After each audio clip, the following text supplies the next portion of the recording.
because I am a student of wars, genocides, crimes against humanity,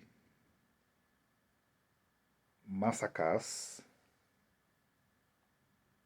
ethnic cleansings, and other egregious crimes that are so bad that they threaten not just the individual, but all humanity. I found myself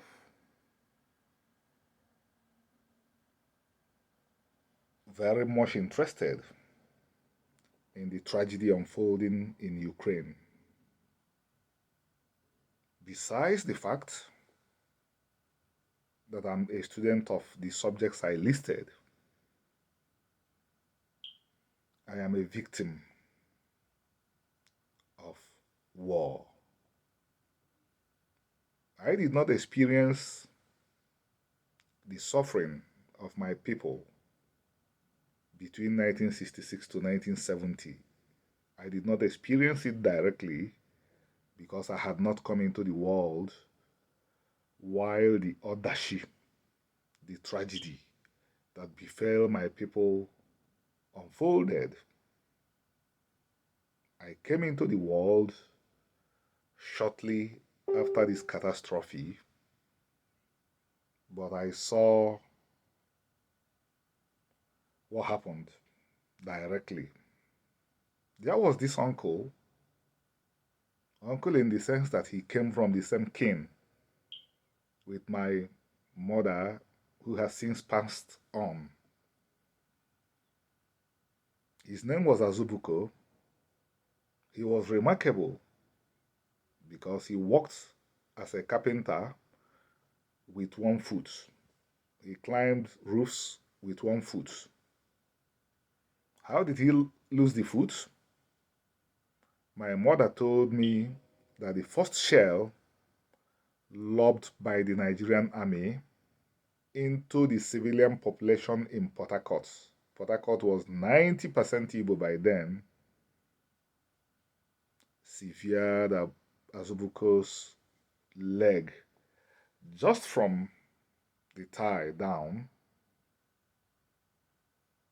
Well, he recovered, but he had to operate as an amputee. There was no healing, no reparations, so Azubuko had to work as a one-legged carpenter. He had to climb roofs as a one-legged carpenter. He didn't last long. He died in the 80s, barely in his mid-50s. As a very young Igbo person, I saw survivors of the genocide that was launched against my people. I saw children whom signs of malnutrition still showed on them. Even though my father was a civil servant and got his job back, but because the Igbos were impoverished, as a child,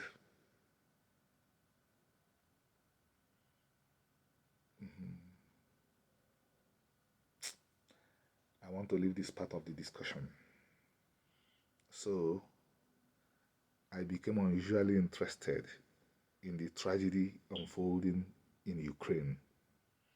The Ukrainian armed forces are doing their best, keeping their Russian attackers at bay. But I've been thinking about the fate of the Ukrainians as a people. People who were living their jolly lives have to become refugees. Canada has opened its doors. Europe has opened its doors. But these were folks who were not planning to go anywhere. And by the way, east, west, north, and south, home is always the best. So war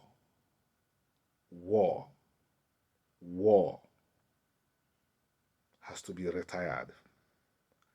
As that great Polish Jewish jurist, Raphael Lemkin, fought all his life to criminalize the crime without a name during World War II. So are we going to do our utmost to make sure that human beings grow beyond wars? But to solve a problem, you have to know the source and the cause of the problem. Why did Russia attack Ukraine? Russia wants to revive an empire. That's the simple reason why Russia attacked Ukraine. Russia got a leader that wants to revive the Russian Empire. So to solve this problem, we have to try and find why people think that for A to become mighty, B has to become subordinate to it. This is the only model that humanity knows about today. Humans think that the only way they can prosper is by putting their fellows down, because that is the model that has been in vogue since the past 600 years at least, or even before then. When the Arabs acquired power after the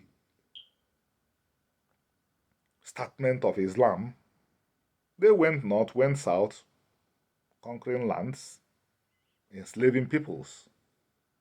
The Europeans took a cue from them, carried out the transatlantic slave trade and colonialism, because they believed that the only way they could prosper was by oppressing others, and you could only blame them up to a position, up to a point.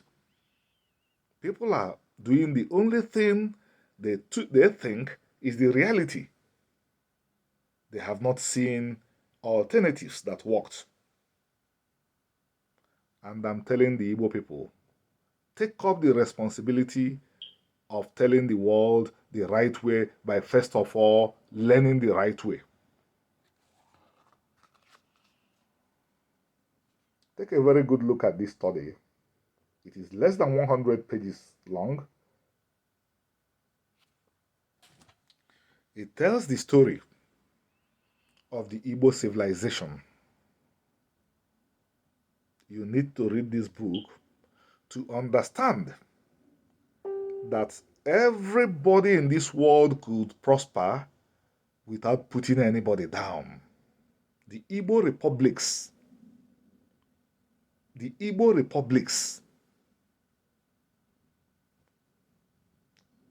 I wrote their story in this book. You need to read this book. Everything in this book is verifiable. The Igbo republics had no standing army, no police, no prisons. They had no offensive weapons.